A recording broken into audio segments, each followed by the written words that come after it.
In our Worldly Today, U.S. officials say that Russia is buying millions of artillery shells and rockets from North Korea. It's a sign that sanctions and export controls are contributing to Russia's depleting weapon supply. This as nuclear inspectors are calling for a safety zone around the Zaporizhzhia power plant in Ukraine, which Russia controls. Their report warns that the plant is under constant threat from a potential nuclear disaster amid ongoing shelling both on site and around the area. Meanwhile, Ukraine's counteroffensive against Russian forces continues in the southern part of that country. CNN's Sam Kiley reports now on the foreign fighters joining Ukrainians on the front lines, and a warning: some viewers may find parts of this report disturbing. Margot, go, go, go! No panic, no panic! This normal, this normal. Among the most forward troops in Ukraine's latest counter-offensive, this really is normal.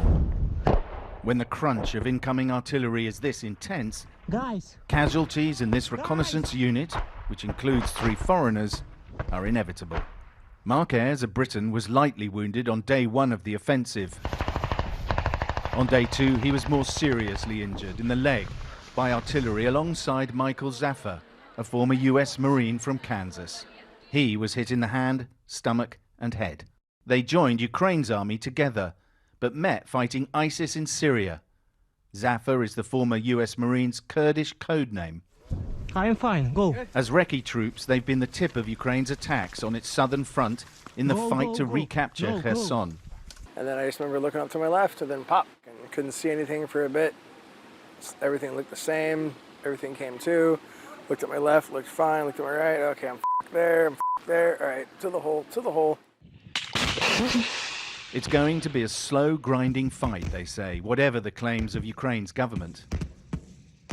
This counter-offensive is being billed as kind of a quick process. Do you think that that's... No, definitely not. That won't be quick.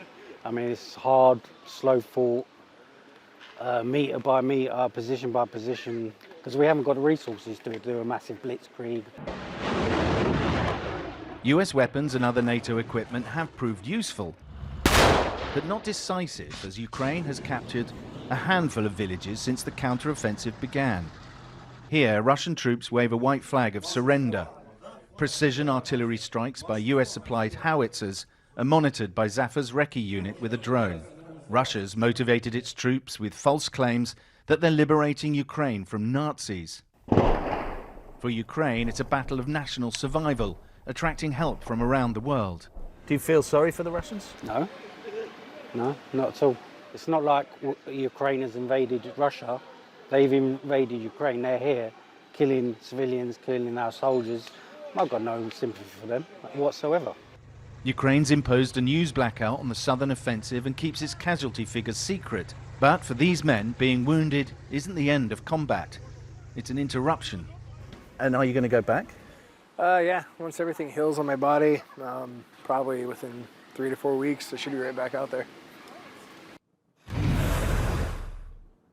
Now, Jake, one of the immediate results of this counteroffensive is that the Russian-appointed authorities in Kherson, which is the only regional capital that the Russians have captured in more than 6 months of fighting, have at least shelved or temporarily abandoned plans to carry out an illegal referendum. A part of their efforts, they've also been trying to get off the ground elsewhere in the country, in areas that they've seized, to try to suggest that the local population is actually in favour of being invaded and might even want to join the wider Russian body politic. That has been shelved as a result of these latest conflict and indeed of partisan activity inside Kherson itself.